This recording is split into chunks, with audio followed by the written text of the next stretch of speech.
Hey guys വണക്കം വണക്കം പിന്നെ ഞാനാട്ടോ സമീർ.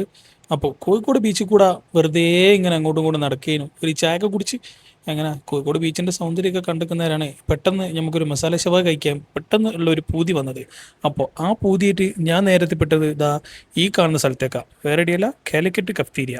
ഇവിടുത്തെ ഷവായനെ പറ്റി നിങ്ങൾക്ക് അറിയാലോ, പ്രത്യേകിച്ച് ഞാൻ അത്ര ഹൈപ്പ് കൊടുക്കേണ്ട ആവശ്യമില്ല എന്നാണ് എനിക്ക് തോന്നുന്നത്. കാരണം ഇന്ന് എനിക്ക് കിട്ടിയ ഷവായ വൺ ഓഫ് ദി ബെസ്റ്റ് ഷവായ ആണെന്നാണ് എനിക്ക് തോന്നുന്നത്. കാരണം സൂപ്പറായിരുന്നു, കിടലനായിരുന്നു, പൊളിയായിരുന്നു. കാരണം അത്രയും നല്ല ടേസ്റ്റ് ഉണ്ടായിരുന്നു. അപ്പോൾ ഈ കാരണം എന്ന് ഞാൻ പറയാൻ കാരണം പ്രത്യേകിച്ചൊന്നുമില്ല, അങ്ങനെ വന്നതാണ് ആ ഫ്ലോയിൽ. അപ്പോൾ നിങ്ങൾ കാലിക്കറ്റ് കഫ്തീരിയെന്ന് എന്തായാലും കഴിക്കാത്ത ആൾക്കാർ കോഴിക്കോട് അങ്ങാടിയിൽ ഉണ്ടാവില്ല എനിക്ക് തോന്നുന്നത്. ഞാൻ എന്തായാലും അതിൻ്റെ ഒരു ഫുള്ളും വാങ്ങി നേരെ വീട്ടിലേക്ക് അങ്ങ് പോകും നിൽക്കുന്നത്. കാരണം വീട്ടിൽ നിന്ന് തിന്നേരാണ് എനിക്ക് എന്താണെന്ന് അറിയാലോ നല്ലൊരു സാറ്റിസ്ഫൈഡ് ആയിട്ടുള്ള ഭക്ഷണം ഞാൻ കഴിച്ചെന്ന് എനിക്ക് തോന്നുന്നത്. അതിനെ കൊണ്ട് തന്നെ കേട്ടോ, വേറൊന്നുമല്ല. അപ്പോൾ ഇവിടെ കഴിക്കാത്ത ആൾക്കാരുണ്ടെങ്കിൽ ഇന്ന് പോയി കഴിച്ചു നോക്കി. സംഭവം സൂപ്പറാണ്, കിടിലനാണ്, പൊളിയാണ്.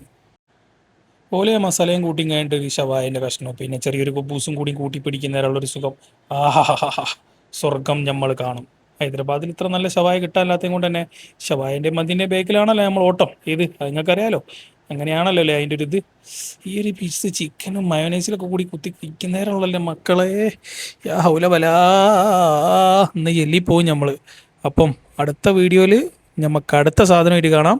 വേറൊരു കാര്യം കൂടി ഉണ്ട്, 2 ദിവസം കഴിഞ്ഞാൽ നമ്മൾ തിരിച്ച് ഹൈദരാബാദിലേക്ക് പോവാണ്. അപ്പം ഹൈദരാബാദിലെ സാധനങ്ങളൊക്കെ ഇനി വരും.